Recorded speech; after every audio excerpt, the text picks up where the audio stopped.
Thank you. Good morning. I'm not Sarah Mayhab, but I am on the board, and I'm your greeter today. My pronouns are she, her, they, and I'm happy to serve on the board. I'm an older adult. I used to be taller. What can I say? I'm privileged to be here, but I'm privileged to also be white, unfortunately. I have to say that. Anyway, we provide visual descriptions to welcome people with visual impairments and those listening online. Thank you for joining us this morning, and take a moment, please, to silence your cell phones. You, Chris, I'm talking to you, Chris. You can scan the QR code to check in, access our donation page, or view the order of service. Visitors here in person are invited to pick up a first-time gift at the welcome table out in the gallery, and look for the Getting to Know You sign in Beach Hall, which is our fellowship hall out here and to the left, after the service to learn more about our congregation and our faith. Whether you are brand new here or participated in the singles group date, it was wild. This place was packed in its heyday. It was a wonderful service to the community for singles. Everyone is welcome to come chat with me or another board member after the service, either here or in Beach Hall. There's a lot happening this week, so be the spark. First You Use auction fundraiser is really sparkling right along. Bidding closed on the first portion of our auction. Excellent stuff. But it's not too late for you to bid online for food, fun, and frolic. Don't delay. You only have until midnight Friday to win wonderful classes, dinners, travel opportunities. If you don't have a bidder number, you can get it at the auction table after the service today in Beach Hall. This Saturday's live auction and celebration promises to be a sparkling success with 170 guests. Wow. Thank you to everyone who bought your tickets before sales closed. We look forward to seeing you here. The event starts at 6 o'clock, but please consider arriving earlier for a parking spot or to register. We heartily encourage but do not require you to dress in your most sparkly attire. Finally, we are in need of just a few more volunteers to set up Friday afternoon and servers and bussers for Saturday night. Please see us at the auction table after the service or email auction@firstuucolumbus.org. Many thanks to everyone for all of your support. Join the atheists, skeptics, and humanists this Tuesday at 7 o'clock. The speaker, Jen Altman, I think she's from History Connections. Anyway, she is going to teach us about the Hopewell civilizations and decades-long journey to have sites in Ohio receive the state's only World Heritage designation. Also on Tuesdays, the Expressive Workshop service in Beach Hall at 6:30. This month's theme is inclusion. You can work from provided crafts or bring your own materials. For all of these announcements and more, see your order of worship in this week's Friday News email for more details. Please rise in body and spirit to sing Make Channels of the Streams of Love, number 299 in the gray hymn. Thank you.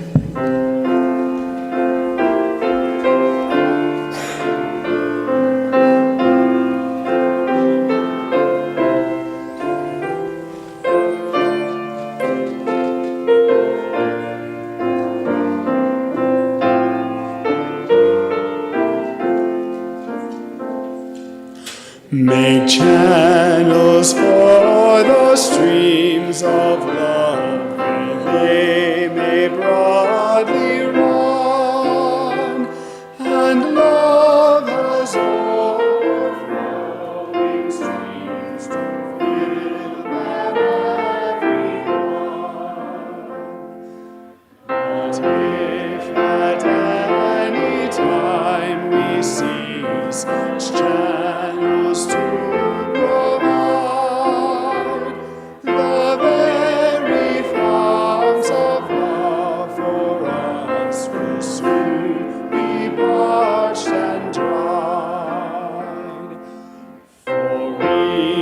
our share if we would keep this gift or loss of all.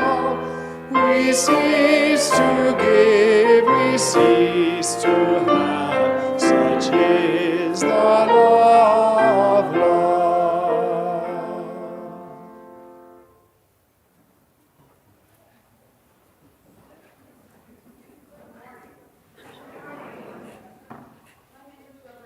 Is this on? My name is Reverend Kathleen Fowler. I am a retired hospital chaplain, but I've been walking around this place for 30 years.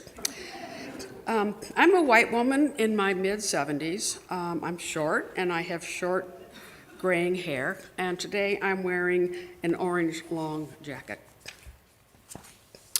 We gather on the stolen land of the Wyandotte, Miami, Seneca, Erie, Shawnee, Delaware, and Cayuga peoples, many of whom were forcibly removed. We support the Native American Indian Center of Central Ohio in their Land Back campaign, and we know that we have more to do to be in true relationship and solidarity with this land and these indigenous peoples. Now let us enter into the spirit of worship with these words from Reverend Julian Jamaica Soto from their book, Spilling the Light. The magic of your palm is that though empty, it can be filled. But look at it. One of the planes of creation with which your body is equipped, lines sweeping out to fingers and the marvels of opposable thumbs, that single leap toward grasping. And do not fear if you don't have hands. We know that you too create. And together may we take up what it means to hold value and to make it come alive.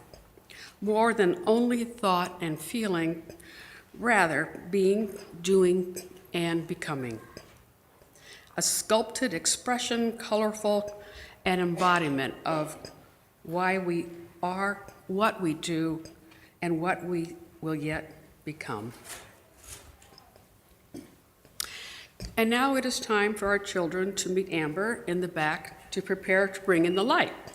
So please turn to your neighbor, everyone else, and introduce yourself.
Thank you, everyone.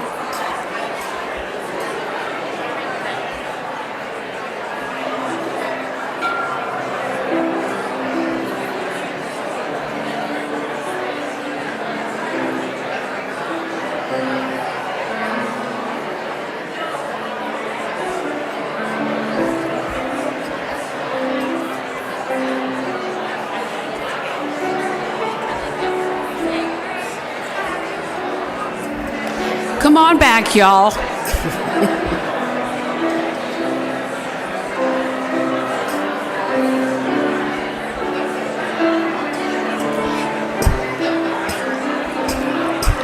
It is now time for the children to bring in the light.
Good morning. I'm the Reverend Kelly McNeil. My pronouns are she, her, and I serve as your minister of congregational life. I am a white woman in her mid-30s with long, dark purple hair and pink glasses. And I also have some invisible disabilities that are rearing their fantastic head today. So I will be doing the service from this lovely chair. And I appreciate the sound team for accommodating and being so willing to adjust things on the fly. Our chalice lighting this morning is from Deborah Falk. A chalice lit in our midst is a symbol of our liberal faith, a faith built on the foundation of freedom, reason, and tolerance, a faith sustained by acts of kindness and justice, a faith that visions a world flourishing with equality for all her people, a faith that demands the living out of goodness, a faith that requires thoughtfulness, a faith of wholeness. This tiny flame is the symbol of the spark of all this within each of us.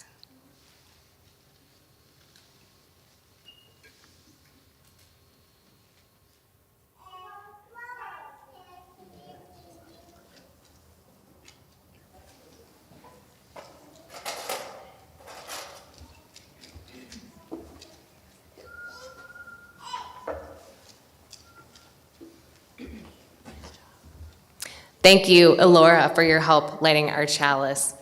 Good morning. Good morning. I'm Amber Scott, your Director of Religious Exploration, and my pronouns are she, they. I am a white femme millennial with wild and wonderful wavy hair, and I'm wearing a black t-shirt that reads Black Lives Matter. Today's story is called The Sad Little Fact, written by Jonah Winter and illustrated by Pete Oswald. There once was a fact, a little fact, a sad little fact. No one took the fact seriously. They laughed at it and called it names. You're a lie. I don't believe you. Then they'd walk right past or step over it without so much as a blink. The sad little fact had just one thing to say back. A fact is a fact. Which shouldn't have been such a big deal, but it was. One day, the authorities demanded that the sad little fact admit it was not a fact. But the sad little fact could not tell a lie, so it refused.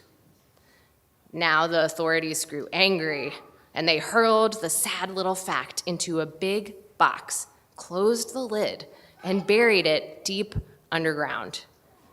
And that was that. Inside, the sad little fact saw that it was surrounded by other facts. They all introduced themselves. 2 + 2 = 4. A refrigerator is not a moose. Christopher Columbus didn't discover America. Human beings are members of the ape family. Dinosaurs became extinct 66 million years ago, and so on and so forth. It was a powerful collection of facts. But in time, the facts grew restless. They were tired of being in a box and wanted to get out. I think a hole needs to be made, suggested the sad little fact. But how? The facts had no tools. They were just facts. Meanwhile, a bunch of lies created by the authorities were taking over the world outside the box. They too called themselves facts, but they weren't. The world grew dark.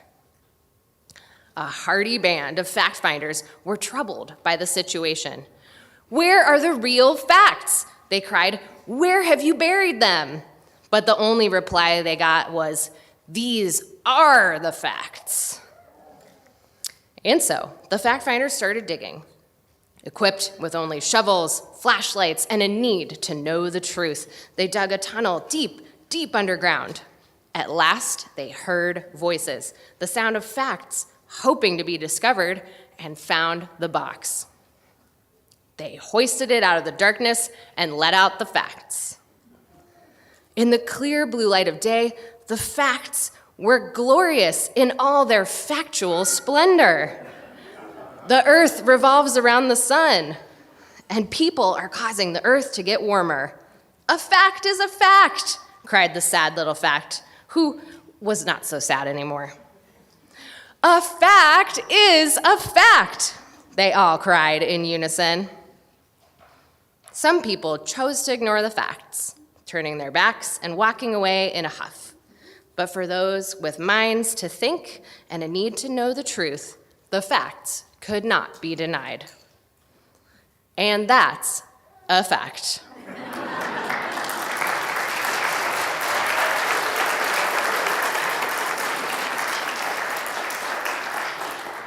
The end.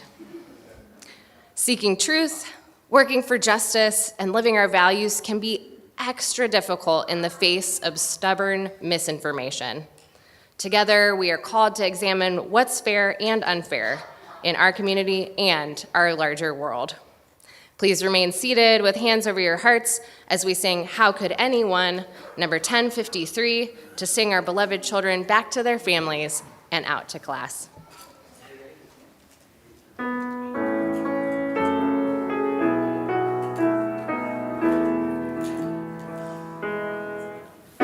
How could anyone ever tell you you were anything less than beautiful? How could anyone ever tell you you were less than whole? How could anyone fail to notice that your loving is a miracle? How deeply you're connected to my soul.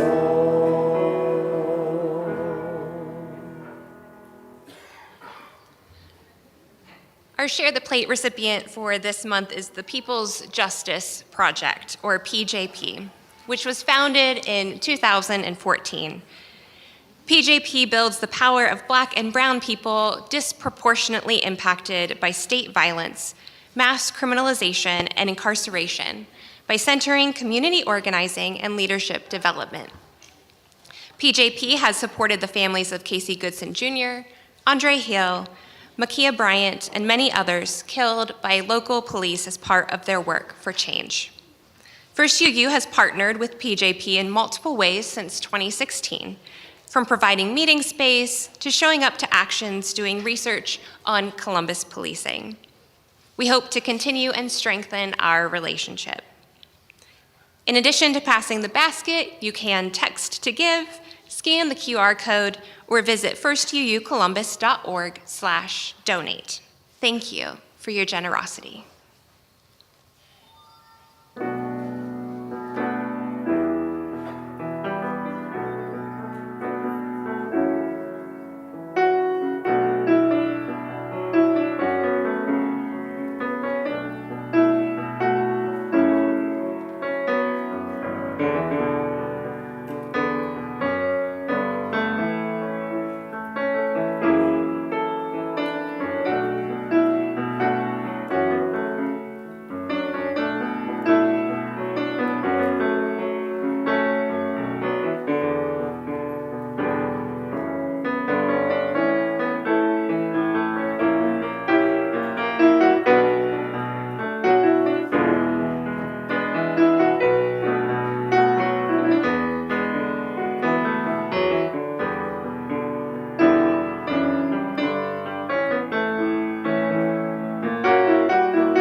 Thank you, Nathan.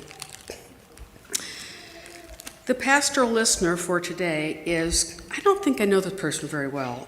Oh, it's me. It's me. I don't always know myself very well.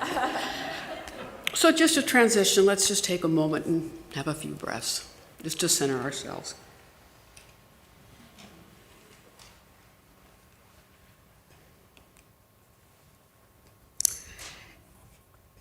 If you have something on your mind today, I will be in Beach Hall after the service and will be happy to listen. We normally have some joys and sorrows from our community to share with you this morning, but there are no caring cards to sign in Beach Hall. So come over and say hi to the volunteers anyway. And now let us enter into a time of meditation and prayer with these words from Rebecca Savage. Spirit of life, eternal mystery that holds us close, receive the meditations of our heart this day. We come together in this quiet moment to unify our hearts towards the clarion call of our time.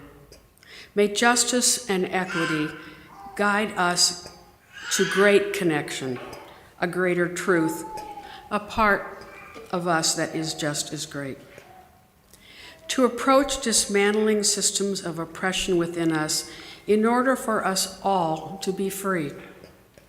To know that when I cherish and tend to the divine spark in me, when I know in my bones that I am worthy of love and whole just as I am, that there is greater potential for mutual understanding and care.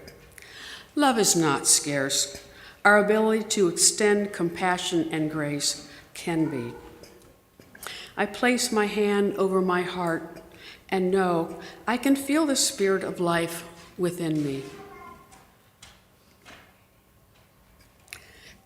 I invite you to place your hand over your heart and feel the spirit of life within you.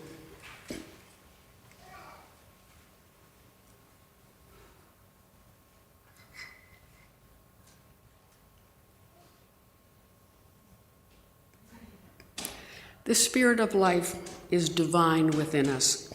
The spirit of life is here. Now, this is the beginning of justice and equity when we go within in order to be of service to our communities and our world. May it be so. Amen.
Our reading this morning is a poem entitled Let America Be America Again by Langston Hughes, published in 1936.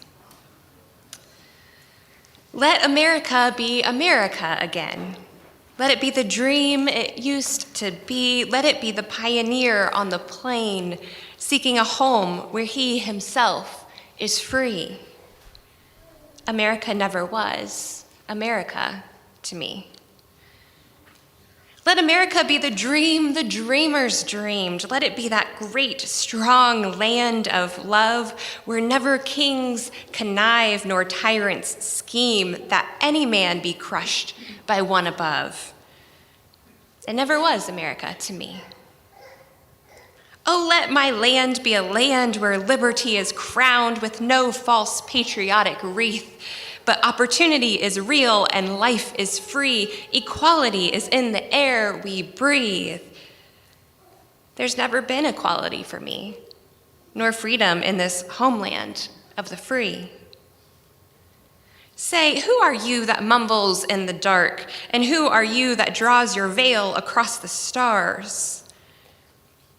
I am the poor white, fooled and pushed apart. I am the Negro bearing slavery's scars.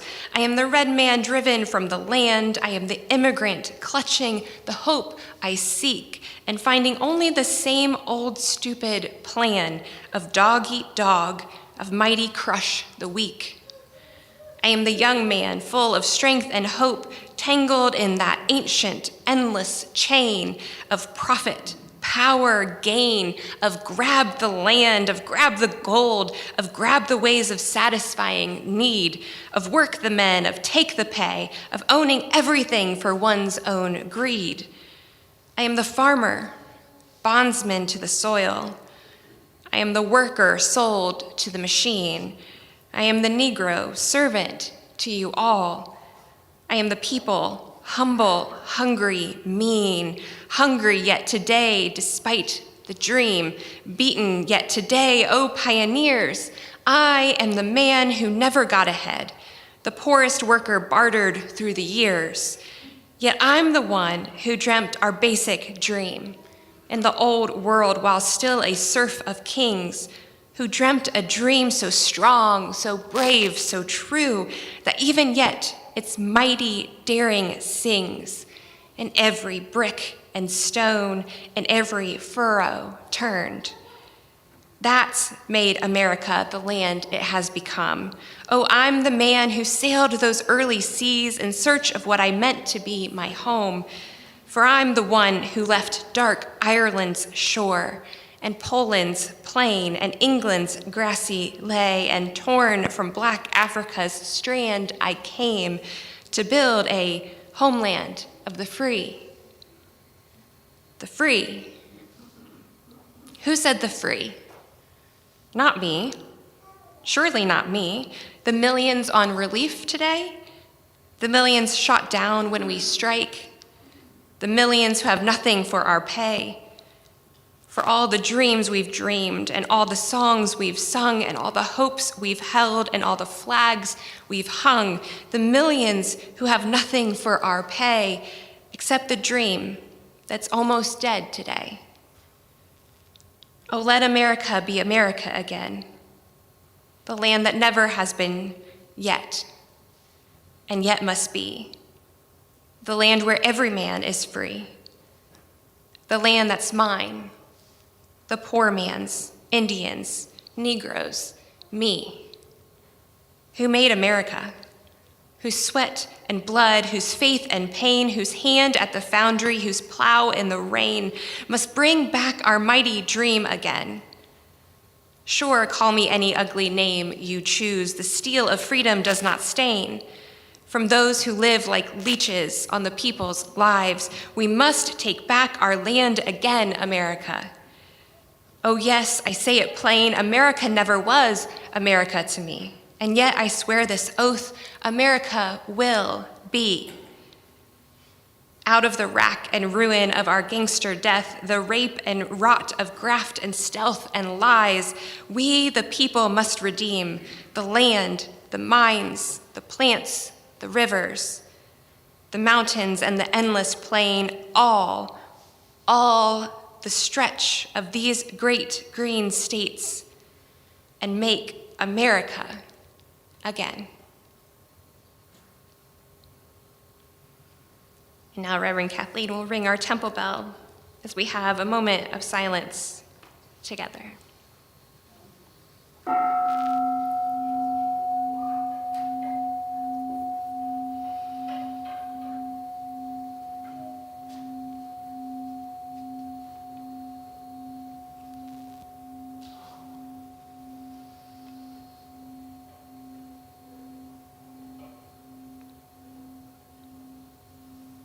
Please remain seated as we sing Building Bridges, number 1023.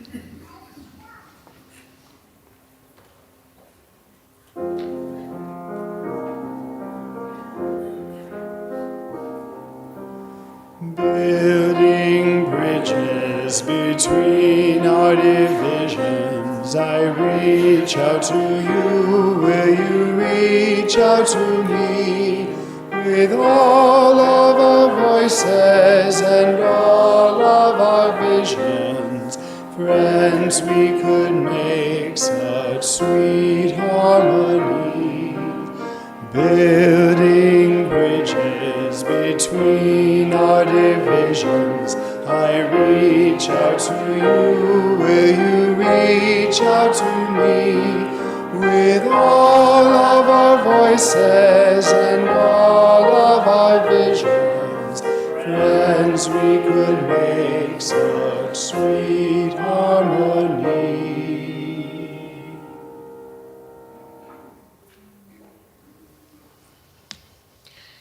As a little white girl born to a middle-class white family in a small, conservative, white town, surrounded by people with bodies that presented as able-bodied, I didn't grow up thinking much about inclusion.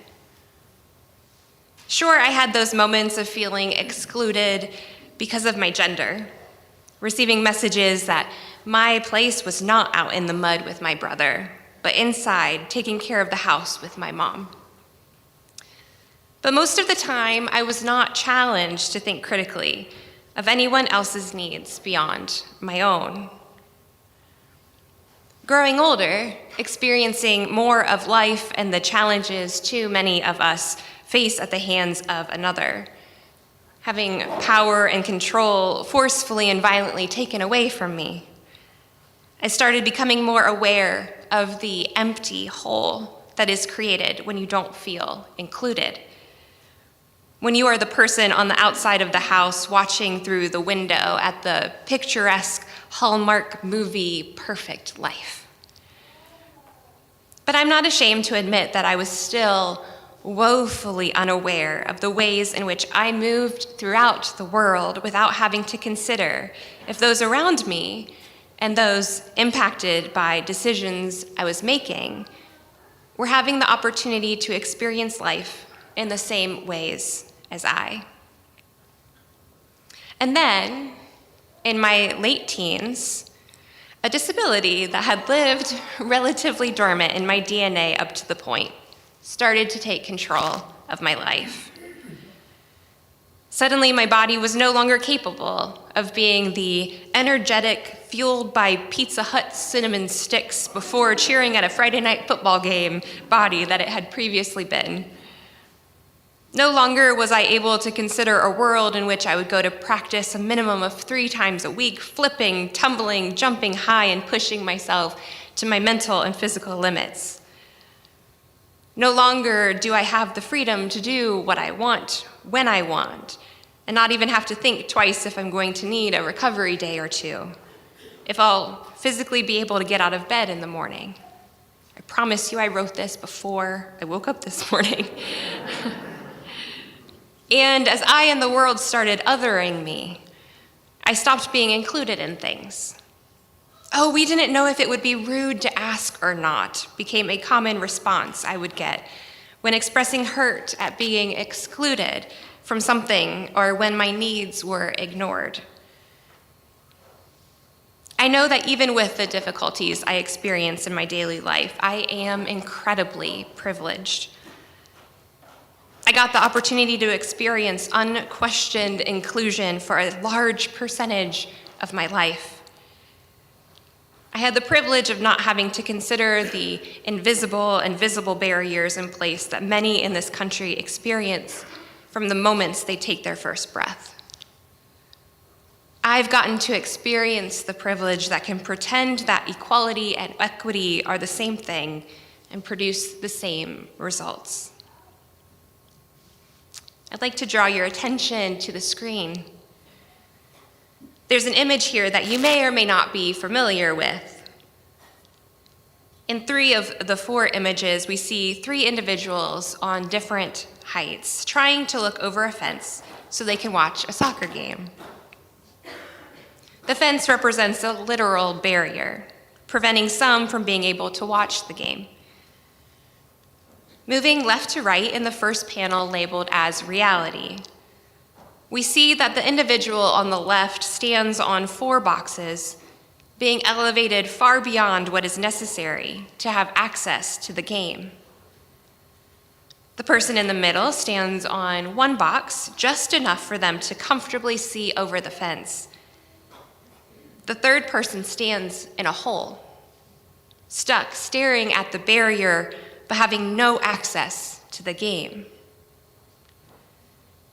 I invite you to place yourself in this first panel.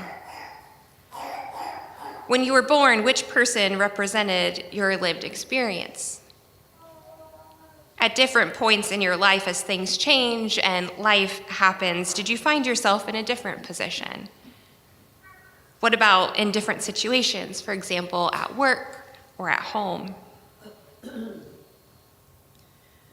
Looking at this image, I think of the little fact from our Time for All Ages story. I can hear it saying, "A fact is a fact," while the authorities pump out lie after lie to confuse and distract.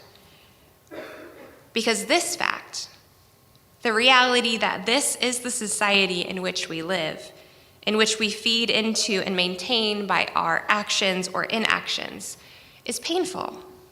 It's uncomfortable. And yet, it's a fact. I would even say that in our current world, the boxes on the left are continuing to be stacked. The hole on the right is continuing to be dug. And the fence is being built higher and higher. But alas, while this is our current reality, it doesn't have to be. Moving on to the next panel labeled equality, we see the same 3 individuals, but this time, they are each standing on 1 block. Still, the 2 who could view the game in the first image can still see the game, but the person on the right is still too short to see over the barrier. You might be thinking, well, that's not treating everyone equally. They can't all equally see the game. By definition, equality means that each individual or group of people is given the same resources and opportunities. In other words, everyone is treated the same way, regardless of a person's needs or other individual differences. For a lot of my life, I remember hearing women say that they just want to be treated equally with their male counterparts. On the surface, that makes sense. We see another group of people being treated how we want to be treated. So of course we think that if we had the same resources and opportunities, we would have the same outcome. It's truly fascinating to sit in a room with colleagues of mine and share stories of experiences that we have had, ways we've been treated in this profession. Inevitably, a white cis male colleague will share that they have never had to deal with something similar. They've never been questioned or spoken to in the ways that those of us who are not white cis male have been. In theory, we all have access to the same resources. We all represent the same religious tradition. We're all members of the UU Ministers Association with the same resources and support. Yet the barriers we face depending on the diversity we represent are still preventing us from equally accessing the soccer game. Moving on to the third panel, labeled Equity, we see the boxes have shifted. The person on the left no longer stands on a box, but is still tall enough to see over the fence. The person in the middle maintains their one box so that their view is unobstructed. But the person on the right now stands on 3 boxes, allowing them to finally see over the fence. Looking at the image, it's easy to say, well, that's not fair. They've each been given an unequal number of resources. How is that equal? By definition, equity means everyone is provided with resources specific to their needs in order to be successful. Equity takes into account the unique circumstances at play in an individual or group's life and allocates the exact resources and opportunities needed to reach an equal outcome. As part of International Women's Day in 2023, Tamara McConey, founder of Kazuri Consulting, which works to help leaders drive inclusion and empower diverse teams, shared an example of the difference between equality and equity. She shares, imagine that you are babysitting 2 children and they are both hungry. You go to the fruit bowl and you start to pick up 2 apples to give them to each child. However, you remember at the last moment that one of the children is allergic to apples. Instead, you reach for 1 apple and 1 banana, and that way you're being fair. You still give 1 piece of fruit to each child, but you're also being equitable because you're giving each child a legitimate way of satisfying their hunger. If you had gone for 2 apples, the child who's allergic to the apple would, on the surface, have a way to satisfy their hunger, but they couldn't do that without getting ill. In this way, you're being fair. You're giving each child a piece of fruit, but you're also giving them something that is in line with their individual needs so they can be successful. In this example, it might seem obvious that you would not want to give a child something that they are allergic to, simply because you're trying to treat both children equally. So let's look at another example from the world of community organizing. Let's say you work for the city of Columbus and you are faced with a budget shortfall. The powers that be determine that the way to fix this is to cut hours from local community centers. The most equal and frankly fastest way to do this would be to cut hours across the board for each community center. All the centers are being treated the same way. But a more equitable approach to this problem would be to find out more about each community center. What hours tend to be the busiest and which tend to be the slowest? You would do this for each center that would be receiving a decrease in funding and determine the hours for each center that they would be closing down. So maybe the hours of 2 to 4 on the north side are usually slow, but on the south side, 3 to 5 is the busiest. Making a blanket decision to close all community centers from 1 to 4 impacts these 2 centers very differently. Those who use the center in the north may experience minimal disruption, but those in the south may lose access to their resources because of the timing. Now, as you can imagine, the real-world barriers that prevent us from living in an equitable society on the big, broad scale are immense. Equitable access would require us to fix countless systems of oppression that have been built into the very foundation of our society since the theft of these lands and the founding of this country. But we cannot let that stop us from trying. One of the biggest barriers that we must face, and something we can work on right now, is ourselves. Any move towards creating an equitable system means that some are going to naturally feel as though resources and access are being taken away. Looking at the image again, put yourself in the position of the person on the left. You go from having 4 boxes that are yours to 1 box to none. While your access has never been stripped away, the resources that you have had and your perceptions of your access have changed. Meanwhile, the resources that you used to have are now being given to another, probably without any context or with mistruths or outright lies about the reasons why this reallocation is occurring. To the person who is receiving resources that they didn't have before, they see the person complaining and question how someone with so much and left with what they need could be so cruel as to not be willing to share their abundance so that you can rise out of the hole. We see this pattern play out in daily life. In regards to the student debt crisis, you often hear, "I paid off my student loans, you should have to too." When workers fight for fair compensation and benefits, you often hear, "You just don't want to work as hard." Or in the nonprofit sector, "Part of your pay should be in feeling good about the work you're doing." I got by feeding my family on minimum wage when I was your age. Meanwhile, the people trying to claw their way out of the hole are saying, "We aren't asking for a handout while we sit on our asses and do nothing. We're asking to be treated in comparable ways in circumstances and situations that are vastly different from what you experienced." In her TED Talk entitled, "A More Equitable and Inclusive Society Begins With You," Dana Anderson shares her action statement of what we can do right now to help us be more open and honest with ourselves, to move out of the way of being someone who is maintaining the barriers and systems that keep the circumstances of the reality panel our reality, and into being someone who actively supports and creates systems of equity and justice.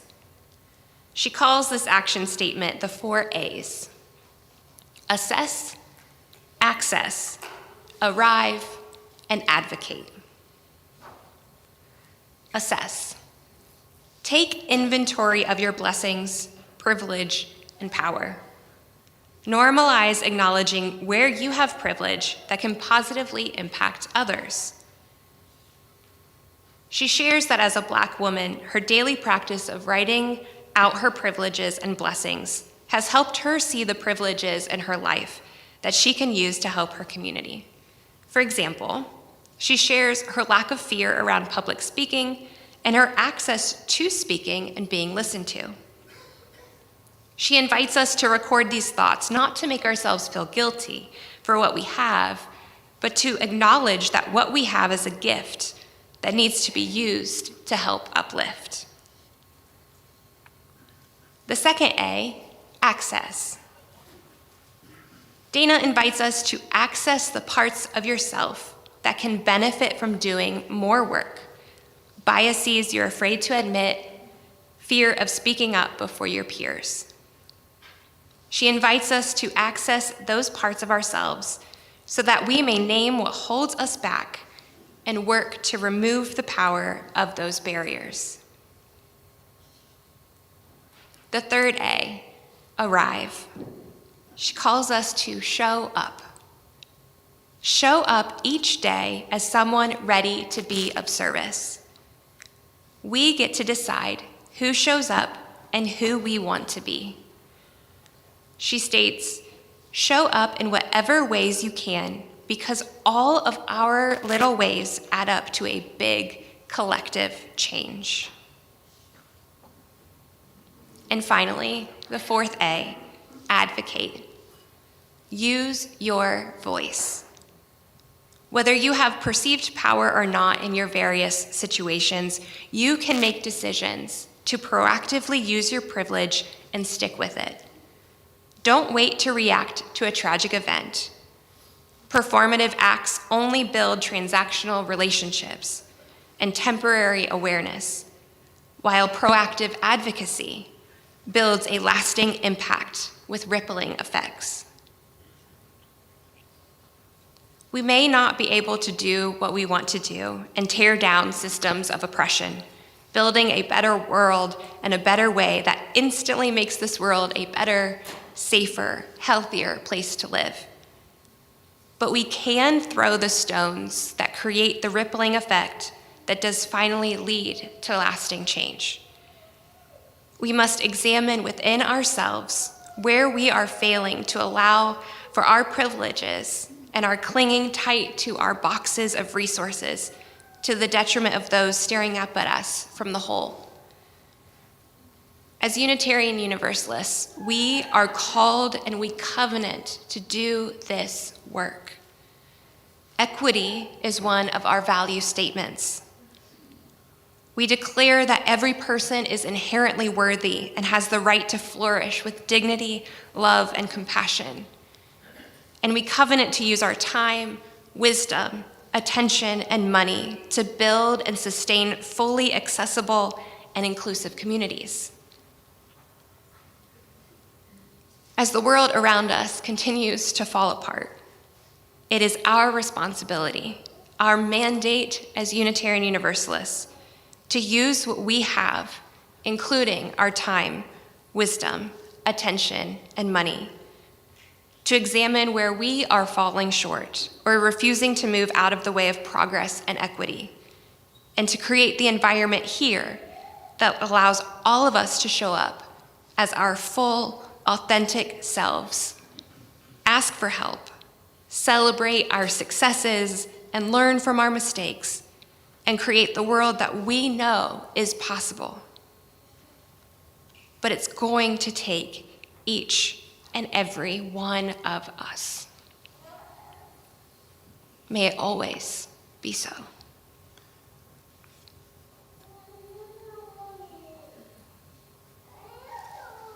I now invite you to rise in body or in spirit as we sing Wo Ya Ya, number 1020 in your teal hymnal.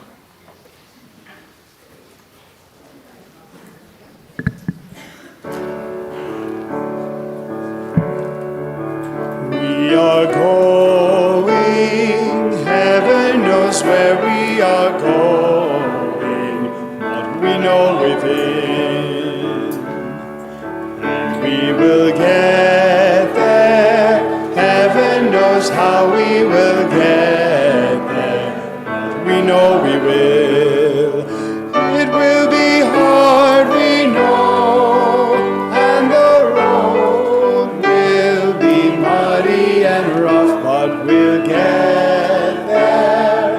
Heaven knows how we will get there. We know we will.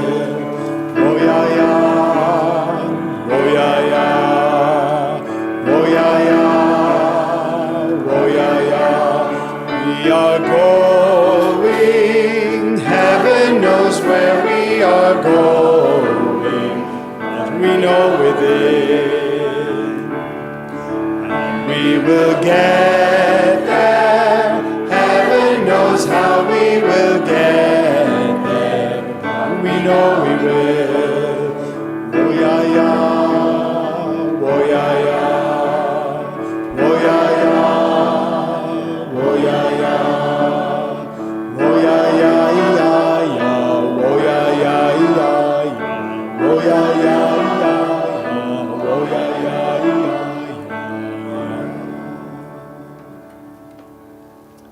As we close this morning, I offer these words from the Reverend Maria Valentin. It is time to throw out our exceptional identity and humble ourselves. We have always done good in the world. It is in our DNA. The question is, are we ready to do better for our own people? Because the world includes every person in our faith, many of whom have been microaggressioned right out the door. It is the silent revolving door that many do not want to acknowledge. It is time to look ourselves not just in our faces, but in our souls and ask ourselves, who are we really? Which Unitarian Universalism are we taking into our future? If we have no intention of taking it to the promised land, then let's just acknowledge that. Let's Marie Kondo our unfaithful practices and release what no longer serves us and make room for what will. How can we save the world if we can't save ourselves? Remember, I say this because I love you and I need you to survive. And now let us extinguish our chalice together. We extinguish this flame, but not the light of vision. As we go forth, let us heal and transform ourselves and our world through reason and love.